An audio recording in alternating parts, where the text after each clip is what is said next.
Dear children, welcome back once again to the second part of the poem we have discussed in the last part 1 session.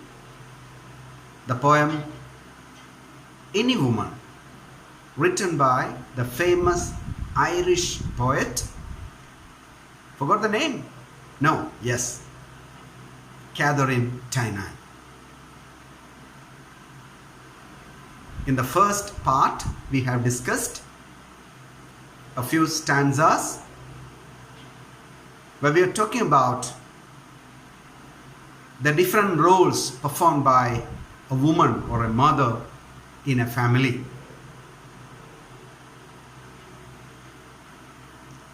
A woman or a mother is a great source of support, light, love, warmth, and shelter for the members in a family.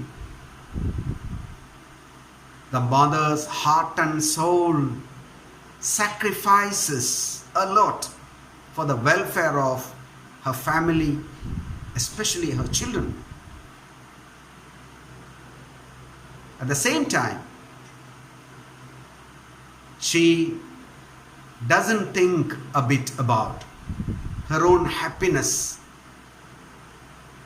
She silently suppresses her own emotions, her likes and dislikes for the sake of the family.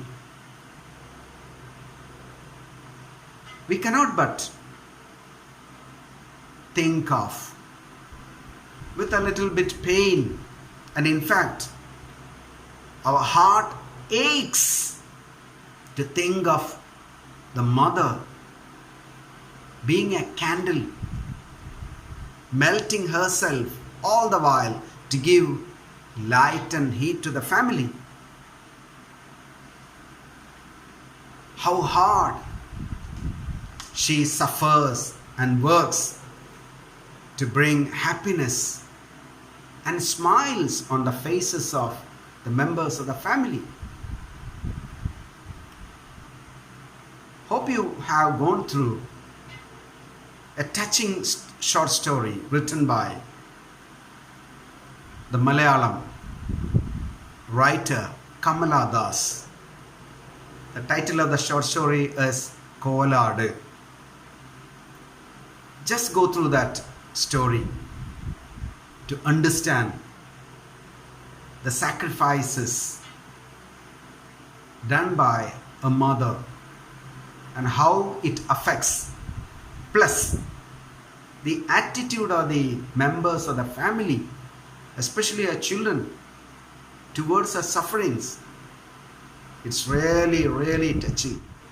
Let's move over to the remaining 2 stanzas of Any Woman. First, stanza number 4. It goes like this. I am the house from floor to roof. I deck the walls, the board I spread. I spin the curtains, warp and woof, and shake the down to be their bed. There are a few words which needs explanation. Warp and woof, the first expression. It's exactly an idiom. If you look into the text, the explanation is given in the glossary. Warp and woof is an idiom used in the context of weaving clothes. In weaving clothes, mats, etc., the thread runs lengthwise, which is called warp, and which runs crosswise is called woof. You can look at the picture and understand what is warp and what is woof. Okay, the warp and woof spun together results in the creation of a fabric. And here The mother again uses this metaphor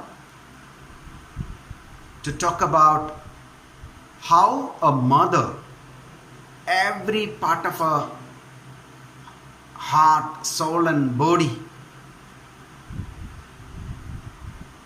are used to make up a home.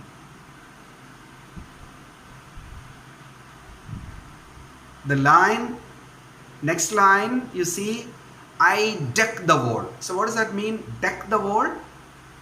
Deck here means decorate. Okay. So to make the rooms beautiful, mother decorates or adorns the wall, or mother herself is the wall which is decorated. So I deck the wall means I decorate the walls of the rooms to make them beautiful, or I am the decorated wall of the room.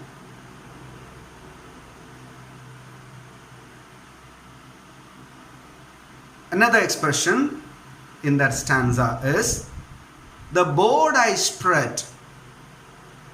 The board here can be understood differently. Board, you know, is thin sheets of wood which are used to make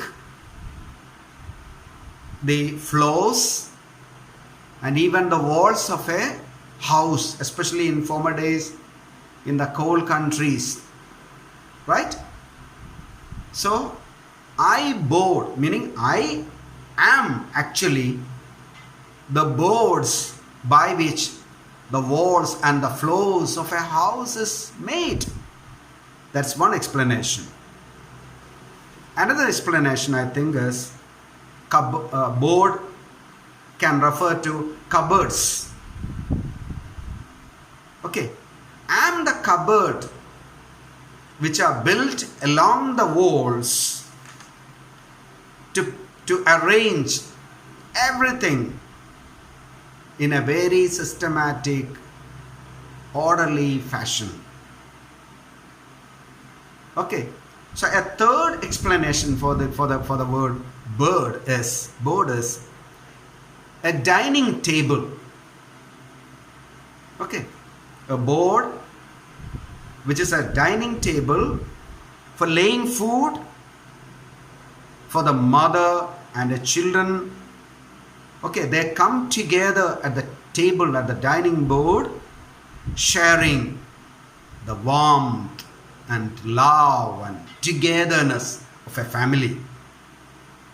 Okay, here we know that it is a mother who prepares the food, who serves the food with love and warmth. Everybody in the family, every member, every child in the family come together at the dining table, have food together, sharing the happiness, the joy and the warmth of sharing. In the third line, we have an expression, I spin the curtains. Spinning, you know. Okay, spinning, weaving, spinning. Before weaving, the twines are spun together. Cotton. They are spun together to make the twines. Right? I spin the curtains would mean the mother spins the curtains. What for? The curtains perform two important functions. Number one, they beautify the look of the room. They add beauty to the room. Secondly, the curtains ensure privacy. Right? So, you may take this expression, I spin the curtains, means mother spins curtains to beautify the wall and also to ensure privacy. As you know, privacy is very, very important. A home is the abode of the source of privacy. That's why we love a home. There could be other reasons for loving a home. One thing is, it is where your privacy is safe.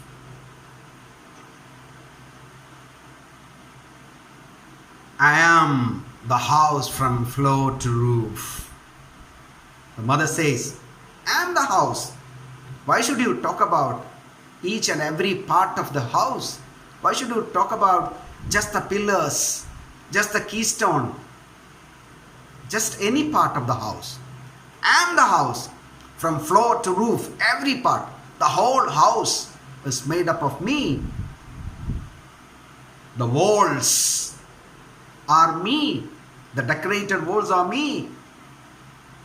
The boards with which the floors and the walls are decorated or made of are me. Or I arrange the dining table for sharing the happiness, warmth and love in a family.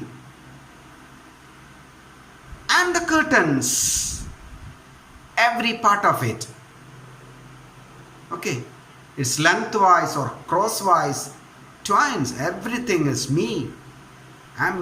It is made up of me. Then in the last line of the stanza, you see, shake the down. I shake the down to be their bed. Okay.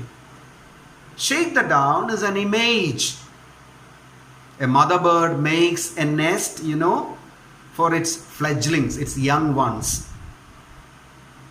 She shakes down her own feathers to make a comfortable bed for the young birds. Remember the sacrifice. The mother's hair, they fall.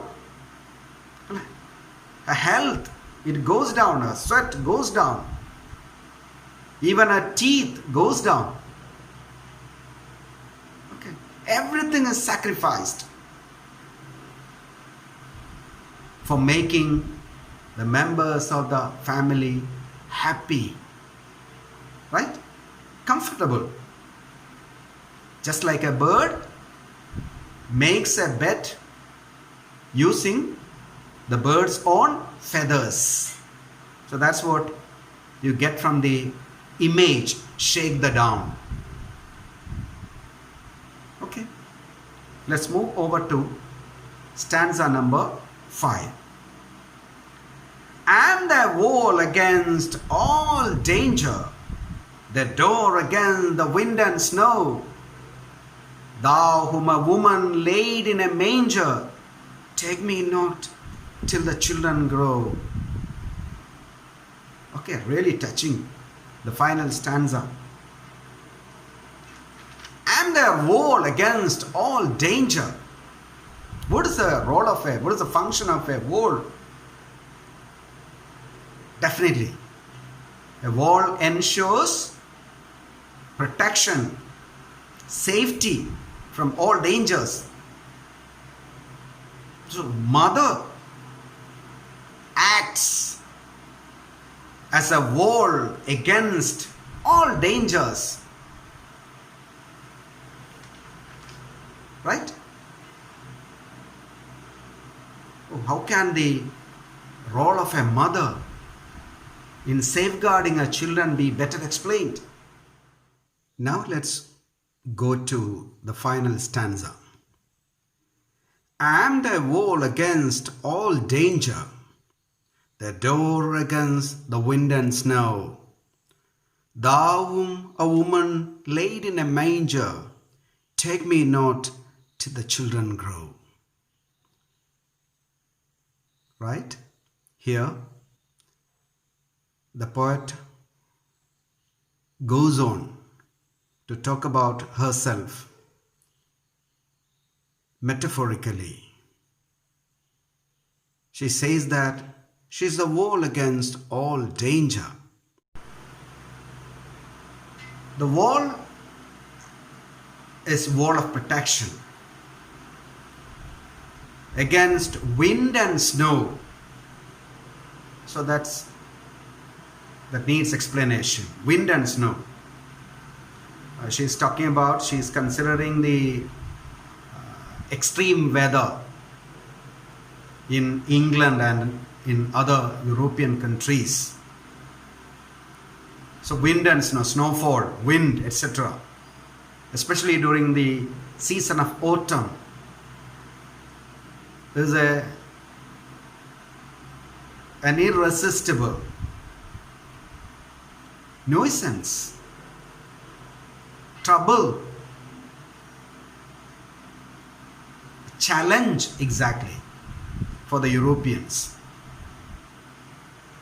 So let's take wind and snow as external dangers. Wind and snow, thus, a symbolic of maybe natural calamities, or we can take it as the challenges and threats we have to face in life. Then what is the function of a door? Okay, we have the wall as a means of protection. Then why should there be a wall? Sorry, why should there be a door? What is the function of a door exactly? A door can be kept open to admit people and things from outside. It can also be kept closed when you don't want anybody or anything from outside to come in. So, threats, challenges, troubles, problems in life, sometimes when they become extreme, unbearable, so hard, mother acts as the door. She closes the door so that the children, the members of the family, need not have to worry about them. And sometimes she keeps the door open so that to some extent the threats, the challenges come in, which means the children needs exposure to problems, challenges in life. Then only they will become strong enough to face life.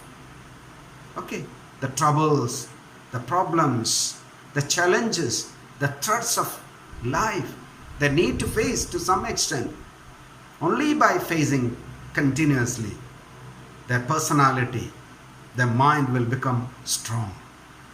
And mother knows how much the children should be exposed, when the door need to be opened, and when she should shut it close, so that when it becomes extreme, they need not have to face such challenges.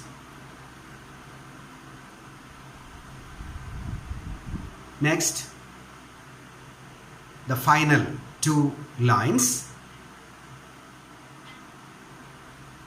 is an exhortation, a prayer to the Lord. Here the Lord is Jesus Christ, because she is a Christian by faith. It's a prayer of a mother, not just a single mother. It is a prayer of every mothers.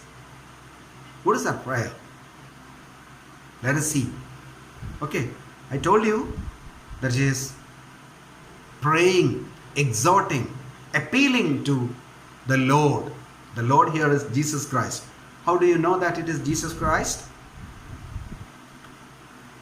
Okay, there are two expressions from which we come to such a conclusion. Thou whom a woman laid in a manger. Thou is an archaic word, an old word which was used in English, especially Middle English and Old English, but now no longer used only in poetry. Thou, that word means, thou means you. Oh Lord, you. It's like that. You are a person, such a person whom a woman laid you in a manger. Okay. You were delivered by a woman, or a woman gave birth to you. Where? Where was Jesus Christ born? Remember, she was born in a stable, a manger. Manger here, the word manger means a trough, a large pot for holding fodder, etc. for the cattle and other domesticated animals. You were born in a manger. So from that we know that it is Jesus Christ. A woman gave birth to you. So you know, you must have experienced, you must have witnessed the sufferings of a woman right from the beginning. You know who was the mother of Jesus Christ, by the way? Yes. It was Virgin Mary. Virgin Mary. Right? Saint Mary, or we may say Saint Mary. She had to suffer a lot in her life. Especially, she had to witness the sufferings of Jesus Christ. And she stood by him always to console, to comfort him from every kind of sufferings. Okay, you must have seen a picture of Virgin Mary, Saint Mary, carrying the crucified Jesus Christ in her lap. Sadly. Okay, you know the sufferings, the pains of a mother. Take me not. So what is the prayer? Take me not. Which means, don't let me die. Don't take my life till my children grow. Oh,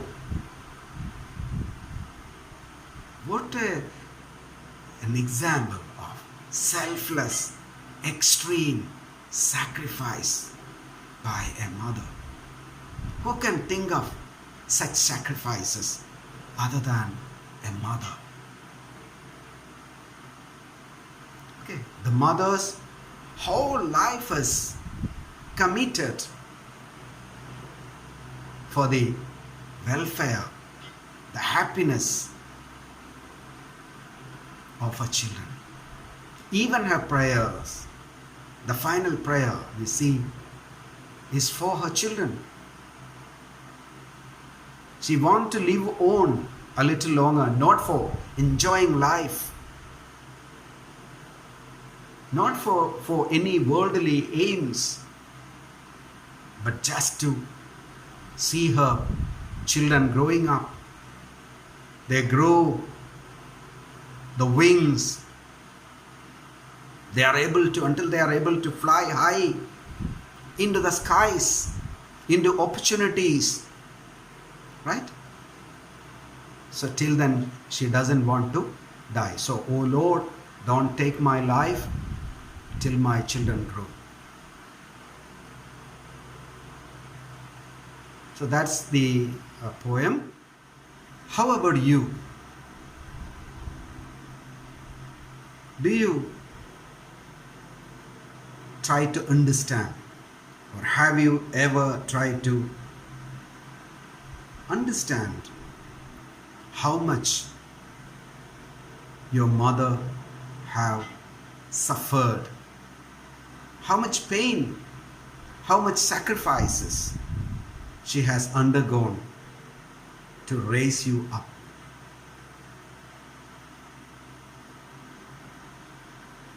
Okay, shouldn't we think about it?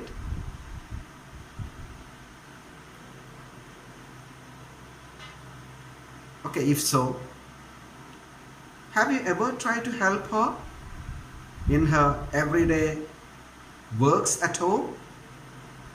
Have you ever tried to support her whenever she is a little weak, whenever she is emotionally disturbed, whenever she is suffering from some problems? At least whenever she is a bit sick or not well? Okay, shouldn't we do that? In short, have we ever tried to reciprocate or give back a little of the love and care a mother has given us, given you? Think about it. Or are you unfortunately like the teenager in Kamala Das's poem Middle Age? Have you ever gone through that poem? In Middle Age, Madhavikutty or Kamala Das speaks about a teenager who becomes arrogant, who totally neglects her mother when she grows a little old. Okay, it makes us really sad. Just go through the poem. You will see how unacceptable, totally unacceptable, the attitude of that teenager to his mother. Middle age. Middle age is when your children are no longer friends but critics, stern of face and severe with their tongue. It is a time when, like pupae, they burst their cocoons and emerge in harsh adult glory. And they no longer need you except for serving tea and for pressing clothes.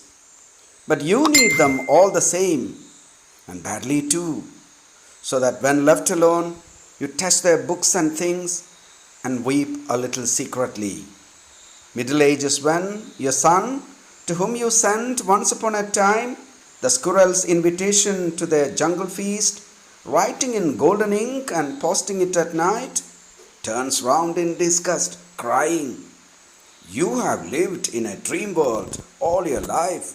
It's time to wake up. Mother, you're no longer so young, you know."